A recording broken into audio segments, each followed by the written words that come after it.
Hi, Jeffrey. Hello. How are you? I'm okay. I understand you had a good New Year and Christmas. You said something to me about gathering future blackmail material for possible secretaries of state.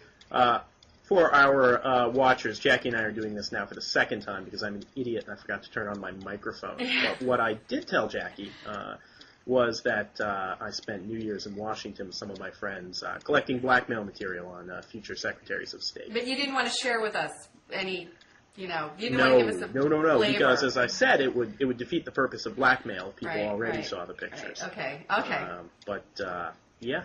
Yeah. Good times. Well, I had the classic Santa Claus came, 3 children, craziness, grandparents, all that. So I'm in fact sitting amidst the craziness right now.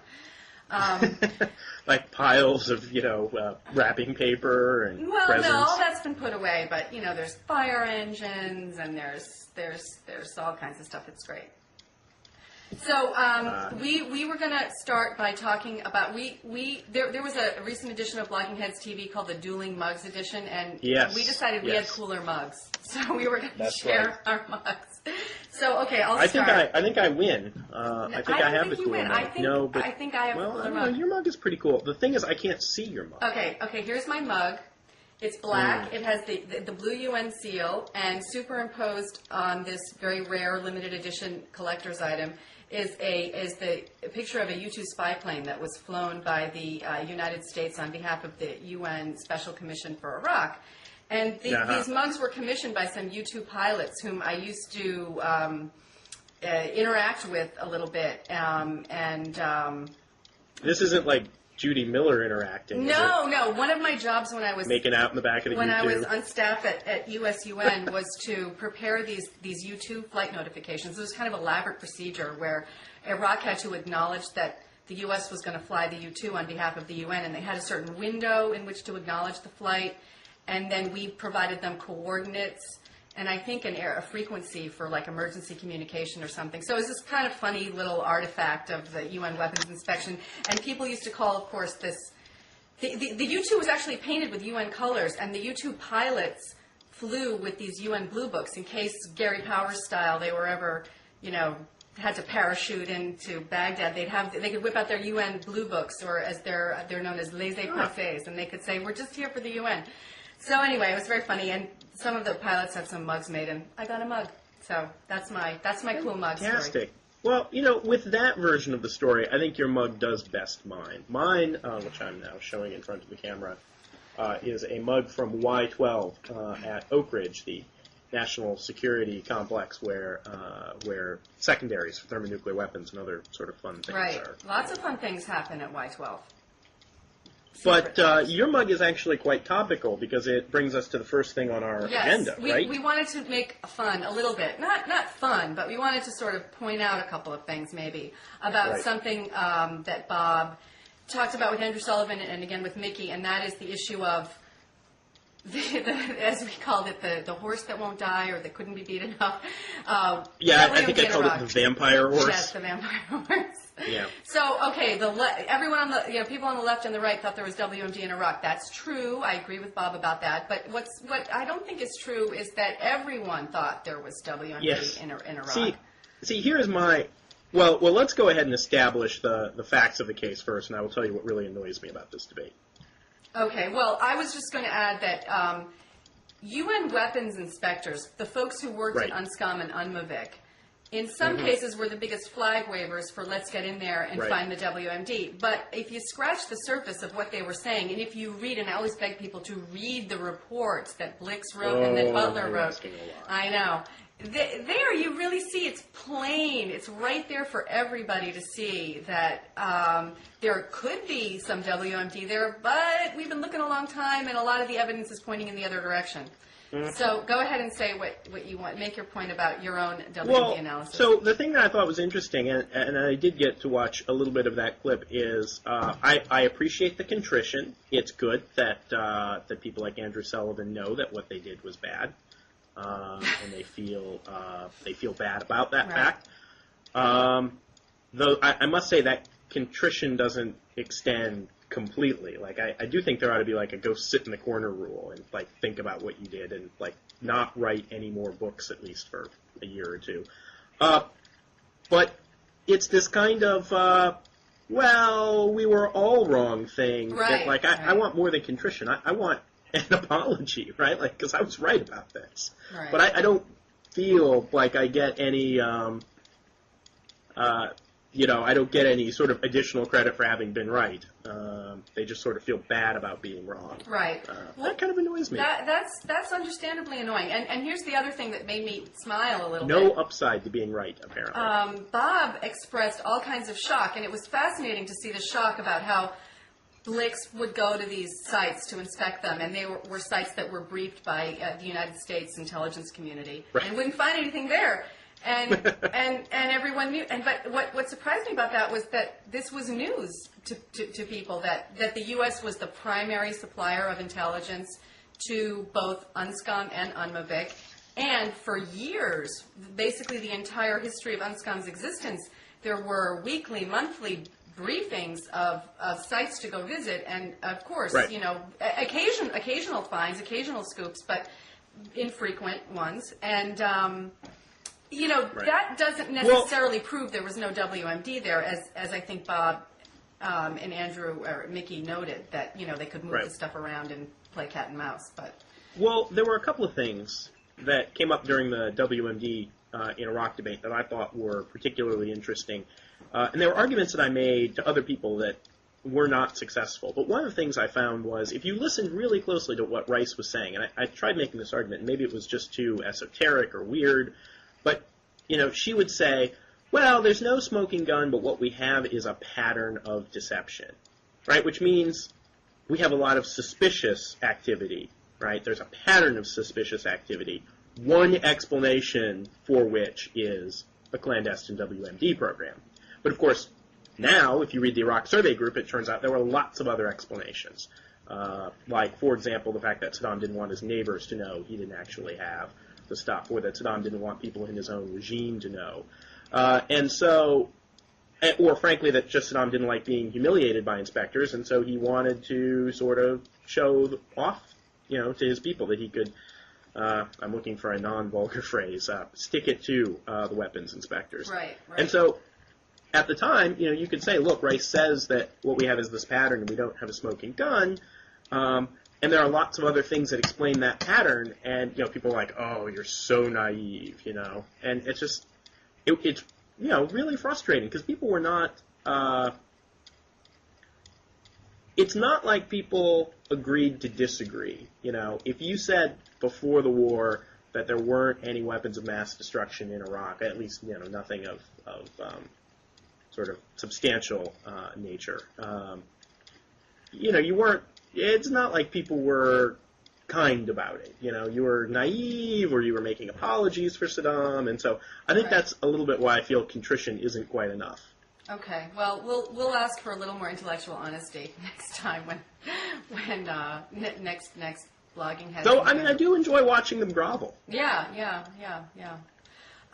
Well, we had a bunch of other things we wanted to talk about, and we did. And we don't have, I guess, a giant amount of time today. But we wanted to talk a little bit about North Korea, Iran, polonium, and maybe one other topic.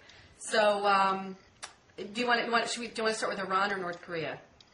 Well, you had a little scoop today. You had a little piece on your blog. Iran, and then we'll go to the Norks, because we've only got a little bit of time, but it's always possible they'll fire off a second nuclear test. Right. This is always possible. So we should put it to the end. Right.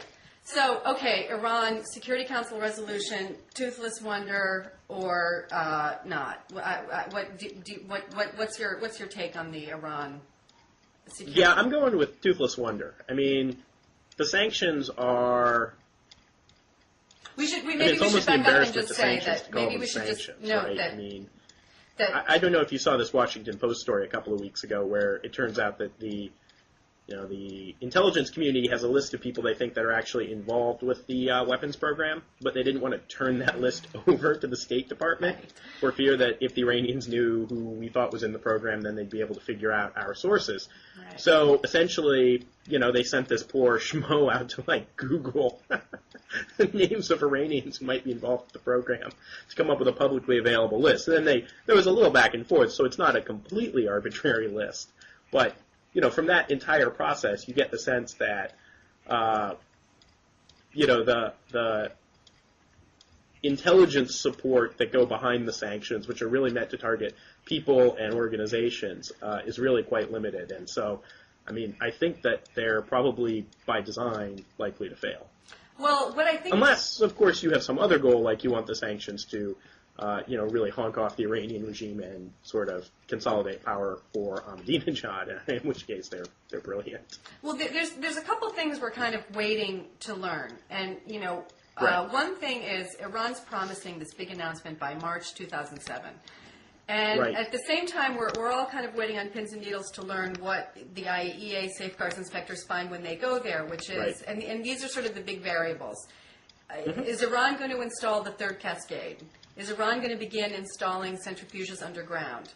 What will it mean if it does that? And I think both of those events are likely to be very significant if they occur.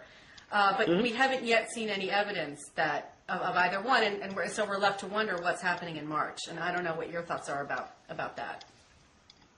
Yeah, I think that it's hard to guess because my suspicion is that the factors that will go into the Iranian decision have very little to do with the West, that they'll probably be aimed at consolidating domestic support.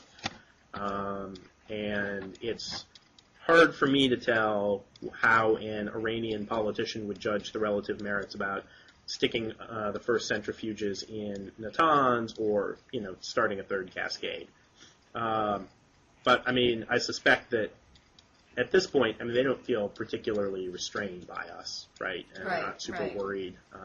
And it seems that much of what they're doing they view as increasing their relative position rather than decreasing it. So, I would assume that they would go for the maximally technically possible option, but I don't really have a good sense at this point what those options are, in the sense that, I don't know, for example, whether or not they still need to do a bunch more cascade work with the test cascades, the pilot cascades, I guess, before they start installing the real ones. And maybe not to make this conversation too wonky, we should just explain that underground Iran has this giant hall, if you want to call it that. And I think the technical term is ginormous. Ginormous. And in it, Iran has plans to install some 50,000 centrifuges, but none of those have been installed yet. And then above ground, Iran has what's called a pilot fuel enrichment plant, which consists of 6 cascades. A cascade is a grouping of centrifuges, in this case 164. And Iran's installed the first 2 of those cascades, has 4 more slots to fill, and maybe will start working on the third. But the technical hurdle that Iran has yet to overcome, as far as we know, is that it hasn't linked those first 2 cascades together so that they are enriching uranium in kind of a stream that feeds from one cascade to the next. So there's still some stuff Iran's yet to do. And of course, when it installs the third cascade, that sends a very big signal that it's doesn't really care what the international community thinks of what it's doing, which won't come as a shock to anyone. But it will be incrementally increasing its ability to enrich uranium, and it'll have close to 500 centrifuges at that point, and that's not a tiny number. No, not at all. And what's interesting, I think, is that it's worth noting though that that's not enough for a clandestine bomb program. Right. So. But a clandestine you're right. bomb, It's not a trivial number, but we should be clear that they couldn't use it to build a bomb in anything like a prompt time frame. Well, what's interesting, I think, about the number is that when we sort of had Iran in negotiating mode, maybe there was a chance to freeze the program at something like 164, what they were going to call an R&D capability, and everyone said no to that, including the organization that I work for. I was going to give you a little bit of a hard time about that. We here at Harvard got a pretty rough reception for suggesting that freezing them at 164 would be a pretty good place to stop. Our position was 0. Our position was no centrifuges. And we may have pointed out that 0 might not be an option. But you'll remember our position was 0 centrifuges, but better carrots. We That's thought, true. we That's thought true. No, I didn't call you an evil warmonger. Right. We thought that the EU offer was a little lame on giving Iran Yeah. some immediate short-term inducements to Right. join this plan.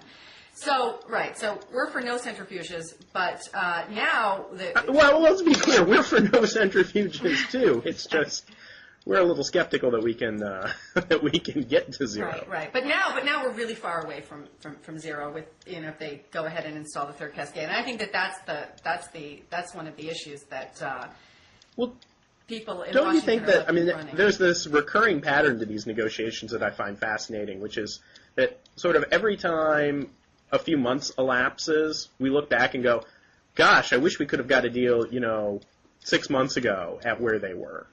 Right. Yes. But now it's so far, we want to, roll them back, and so then we go another 6 months and we think, gosh, I wish we'd gotten a deal 6 months ago. So. And there's nothing on the horizon to really improve anything. The next thing to happen is we'll get some word from Vienna about what's happening on the ground on Iran, and then, they'll have a report to the Security Council by the end of February. And we'll have, maybe it'll take us another 4 months to get the next quasi-sanctions resolution. This one didn't happen on any speedy timetable. Right. Well, I just don't. It seems to me that for sanctions to work, they would have to be of the comprehensive sort that were imposed, on Iraq. Maybe not quite that comprehensive, but they would have to be much more comprehensive than anything that's being envisioned. Nobody's talking about refusing to buy Iranian oil. There are things like, not helping companies that are involved in the weapons program. But that's... Right. But that's not... Yeah. Well, there are some banking transactions now. It's apparently getting harder for Iran to get letters of credit and things like that. And maybe some of those measures will have an impact on it, but I don't know. I don't know about that. But, one wild card issue in this, of course, is Israel. So what... yes, if they should decide to hit the old reset button on the Iranian program. Right. So what do you give the chances of something like that happening? That's tough to say. I have talked to some former... senior Israeli policymakers, and they're pretty bellicose. Yeah. So, it's hard. The one thing I would say is, I think if Israeli action was imminent and the U.S. was aware of that, the strong tendency would be for the United States to ask the Israelis to stop and then go ahead and do it ourselves. The argument I keep hearing is that if you let the Israelis to do it, you get all of the blame, right? Because people will assume that we put them up to it, or that we assisted them, or that it was part of our policy, or at the very least that we failed to restrain them. And you'll get the downside of having the Israelis do it. And the Israelis are quite capable and quite competent, but there's no substitute for U.S. airstrikes. Right. You get. I think, airstrikes are going to be hard enough to begin with, and I have serious doubts about whether or not the United States would be capable of wiping out the program. I think it's probably pretty unreasonable to think that the Israelis would be able to achieve that. So, wiping out the program, maybe Israel would set just a shorter-term objective, though. Maybe they'd be happy with just getting rid of Esfahan's ability to produce uranium hexafluoride or Natanz. No. It may be acceptable for the Israelis. I'm just saying that if you're a U.S. policymaker and you think the Israelis are going to go ahead and do it, the incentive for you to do it for them is probably higher, at least for this administration. Yeah, I wonder if in some ways the Democratic win in Congress and the shift in the foreign policy bureaucracy at senior levels, which, if you read those two things, would lead you to conclude less likely to engage in any kind of military action against Iran. We have enough. We have a giant nightmare in Iraq. We're not about to take on Iran, and I'm sure that's the message from the Pentagon and from the foreign policy side of government. So if you have that situation, I'm wondering whether Israel doesn't read that and in some ways decide, well, they're not going to handle this. We're kind of on our own. And I wonder whether that doesn't in some ways increase the likelihood of an Israeli unilateral action against Iran. And I'm not saying that it's likely, but I'm... Right. No, I know. But, yeah, no, I think that an Israeli concern that we're distracted and not able to provide for their security certainly increases the risk that they'll make the decision to provide for it themselves. I still think it's a serious mistake to underestimate the willingness of this administration to take a swipe at the Iranians, because they're not going to occupy the country, right? I mean, this would be a limited series of airstrikes. They would largely involve forces that are not deployed in Iraq. I mean, the thing that Iraq is destroying is the army. Probably the Marine Corps, although I confess I haven't spent as much time worrying about that problem. But, you know, I don't think that the assets that we would use in strike on Iran would be competitive with the forces that we need in Iraq. Because, I think it would be basically a series of airstrikes in order to destroy the conversion facility at Esfahan, destroy the centrifuge hall at Natanz, and the cascade and the pilot plant. There are probably, a half a dozen other sites that are related to this program that they'd want to hit, and they probably have to allocate assets to go after, like, air defenses so that they could get in. But, I don't see this. I sometimes see this sort of, it'd be a huge set of strikes that would, hit thousands of targets. I'm not sure that that's, that may not be the option that they choose. Right.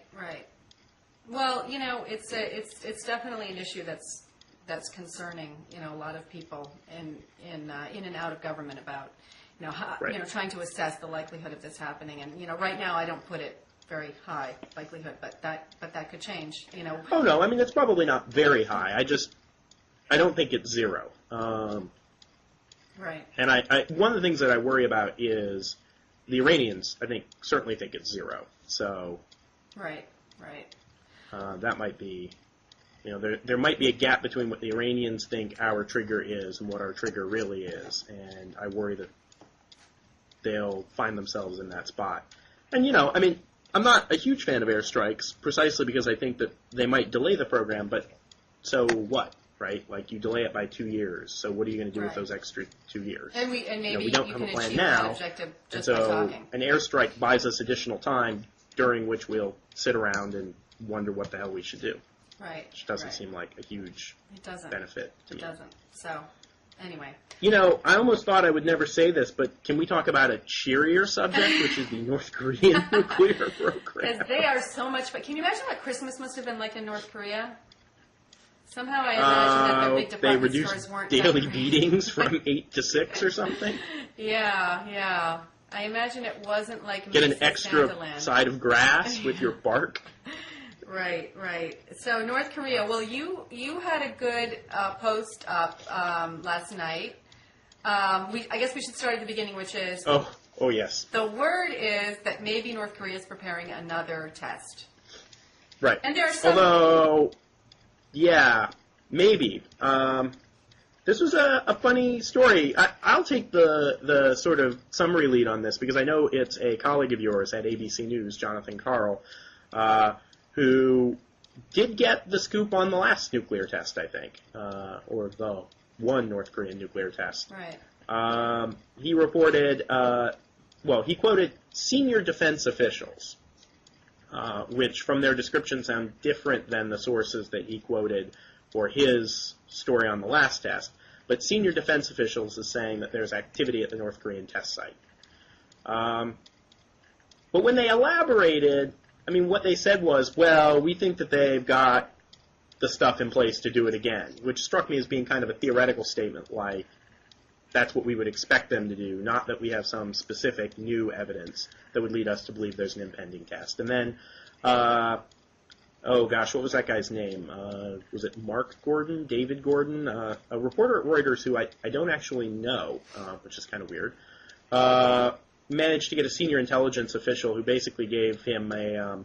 can I swear on Blogging Heads TV? I think so.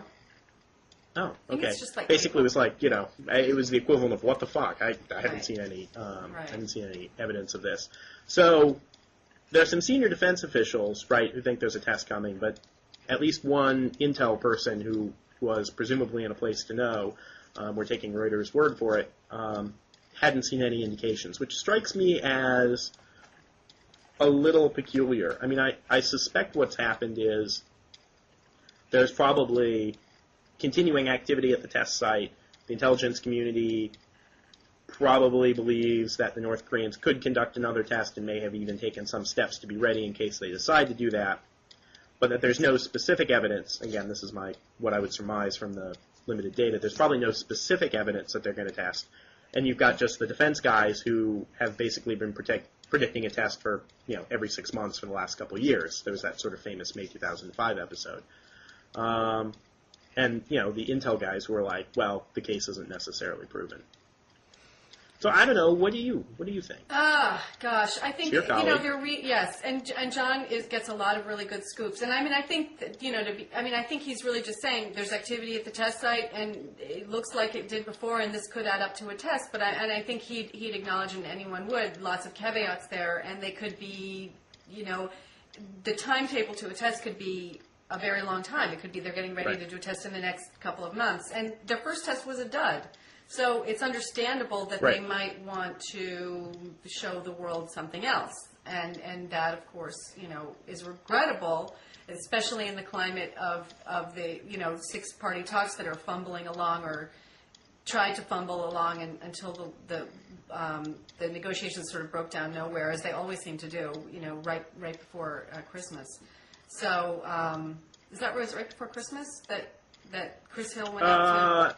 Well, I mean, it's hard for me to say whether they've broken down. I mean, what Hill said was, it was actually a really great quote by Chris Hill, the U.S. ambassador who handles those talks, that he didn't detect the holiday spirit in evidence. Right. I thought it was kind of funny. But yeah, it was sort of before Christmas that they went south, and the North Koreans said something like, oh, well, maybe we'll test again. Which, they say things like that. I imagine at this point Chris Hill has probably pretty thick skin for enduring ridiculous statements by Korean diplomats. One thing I would say, which I haven't seen talked about, is the North Korean foreign minister just died, right? Right. Did you see this? I did.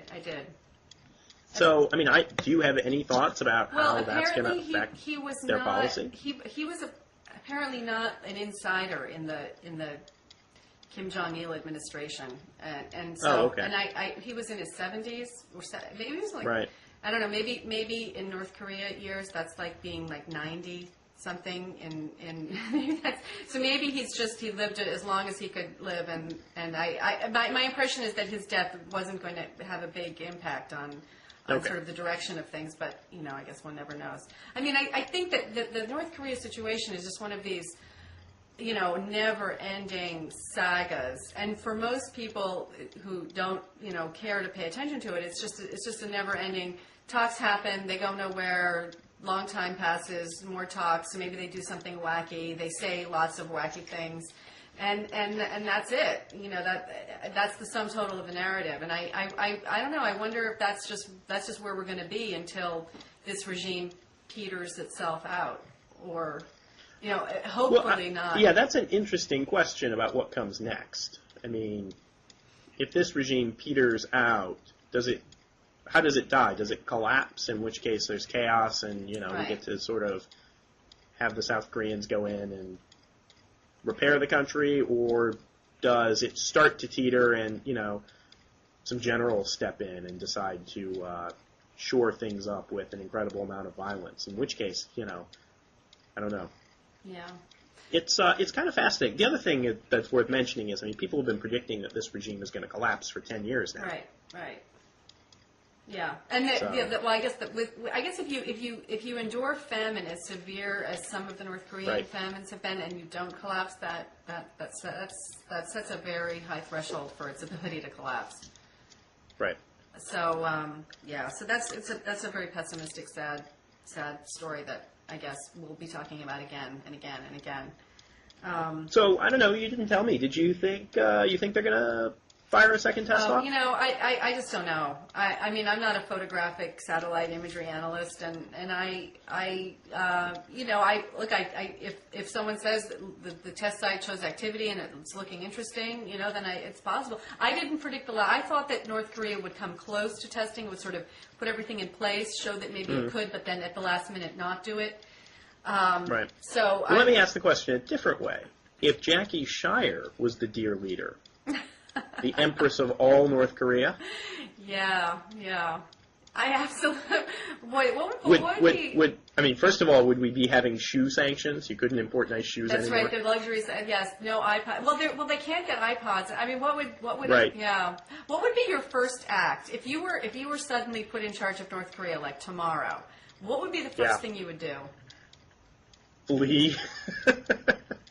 You know how all call the Chinese up and be like, hey, we have a small country located in close proximity to you that's somewhat of a security interest, and I'd be willing to sell that to you for about $100 million. Okay, you'd sell it for like $100 million, Austin Powers style.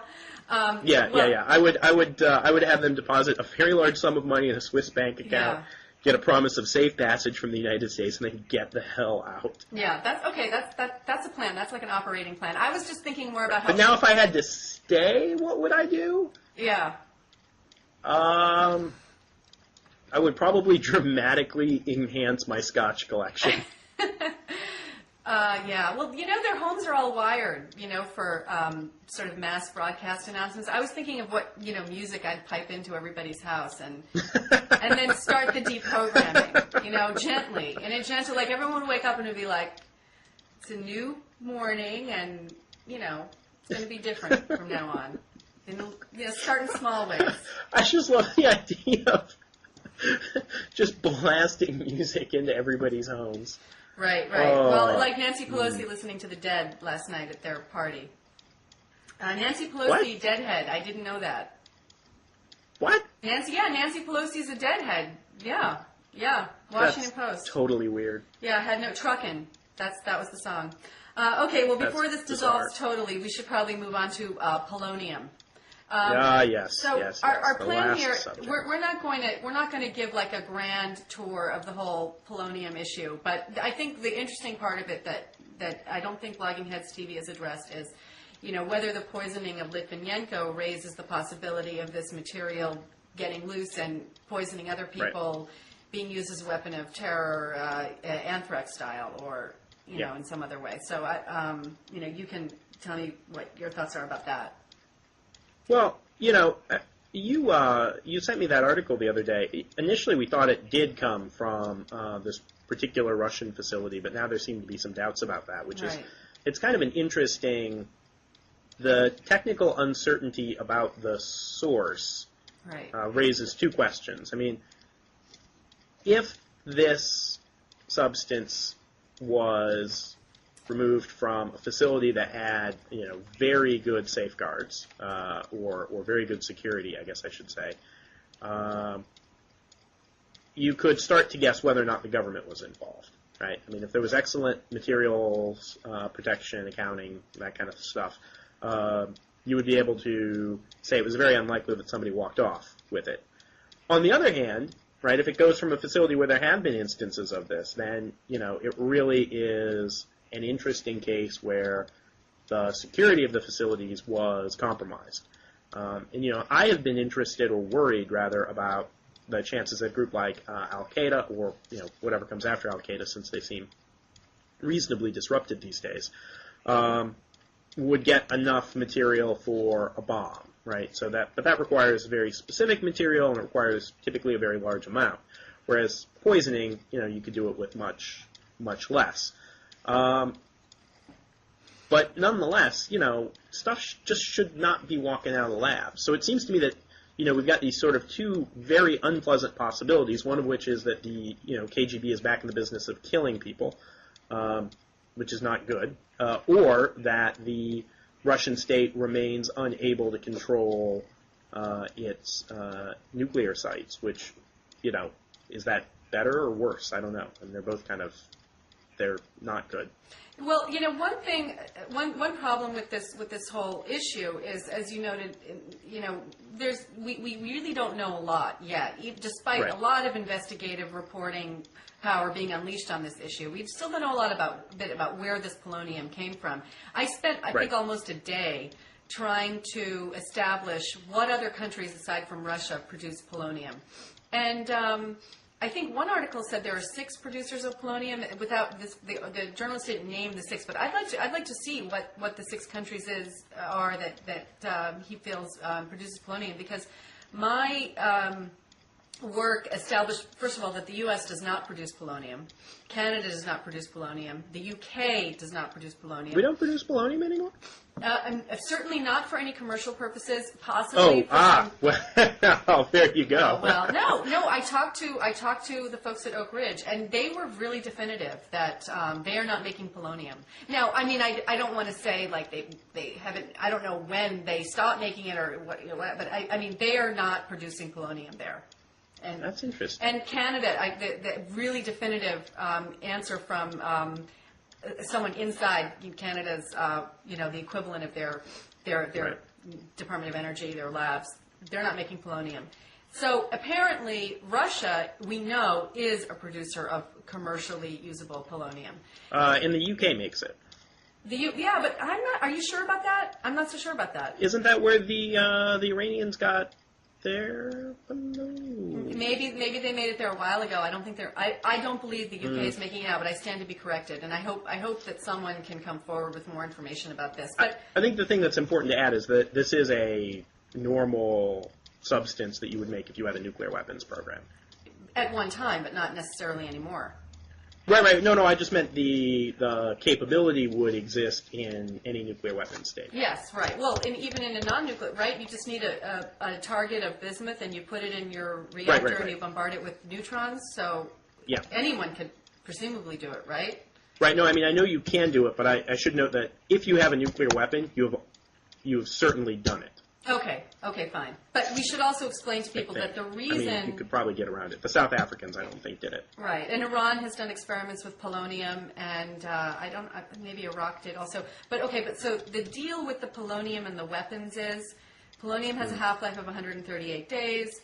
It's a nice trigger for a nuclear explosion, and the reason that people got away from using polonium is that they would stock the warhead with enough half-lives, so to speak, so that they would only have to restock the warhead every 2 years or so. But that even got cumbersome. So countries just got away from using polonium for weapons purposes in general. Right.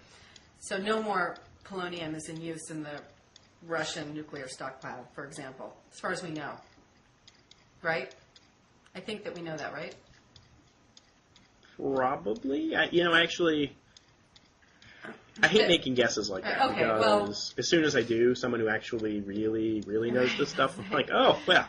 Right. So, it's a little known fact that, would come forward and say, yeah, well, anyway, so but it looks though in this case. Although, hey, I have to say, I did manage to get a weapons designer once on this topic of neutron initiators, where the Chinese had done something really weird, and a friend of mine had called it to my attention with a journal article. They published it. The designer was like, no, you can't do that. Can't use this particular substance. I was like, really? Well, here's the document. And he was like, I'll be damned. So, not everybody's perfect. Right. So it's an enduring mystery, though, where this polonium came from and how it got from the reactor or particle accelerator in which it was produced into the hands. What we do know is that the sort of Keystone Cops-like handling of the polonium raised all kinds of problems and probably points to the perpetrators not realizing how difficult it is to contain polonium and contain contact with it. It's the kind of substance that if a little bit leaks out, it can get all over the place very quickly. Right. So, but yeah, I mean, it's a weird choice, frankly, for a way to kill somebody. I mean, it's so attention-grabbing that I mean, I would, if I were the KGB and I were in the business of killing people, which, I'm not, and so maybe I'm missing some crucial, thing, right? I think that I would be really reluctant to kill someone in a high-profile way. I don't know, but what if you're trying to send a message about your power and what the kind of material you have access to? This is Yeah, big I guess stuff. you're right. Well, this explains why I don't run the KGB. Anyway, well, I know you have. Hey, go ahead. No, I was just going to say I don't know if we want to wrap it up quick. I know you have to be somewhere in a couple of minutes, but is there? I do, but I wanted to talk about one more thing before we went, which is Linton got fired. I'm sorry, I didn't hear what you just. Linton Brooks got fired last right, night. Linton Did you see Brooks that? got fired. Yes. Now, do we think this is fair? They're always picking on. Okay. I like to make fun of Linton Brooks. Yes. I have a lot of Linton Brooks jokes Oh, wait, that we I should would say not Linton Brooks is utter director on of the camera. Nuclear National Security Agency, right? The NNSA. Yes, So the he's in head of the charge nuclear. Yes, exactly. Right. Head of the country's nuclear weapons program. Right. I don't like Linton's politics. I think Linton has incorrect views about the role of nuclear weapons in the international system, and I find his advocacy of designing new nuclear weapons to be a bad policy for the United States. Having said that, I think Linton Brooks is a really smart guy, and I think he is probably of the pantheon of, potential Bush administration nuclear weapons guys, probably the most honest, probably the best civil servant, and, probably the most thoughtful. And so even though I think Linton's just wrong about a lot of things, my experience with him has always been that people can talk to him and argue with him and reason with him, and he actually listens, right? And so he has been, I think, very good on a number of issues. He's been tremendously supportive of efforts to secure fissile material in the Soviet Union, which is what sort of triggered this in my mind, the whole polonium business. He's been supportive of a number of dialogue efforts, some things that I don't actually want to highlight because I terrified his predecessor would shut them down.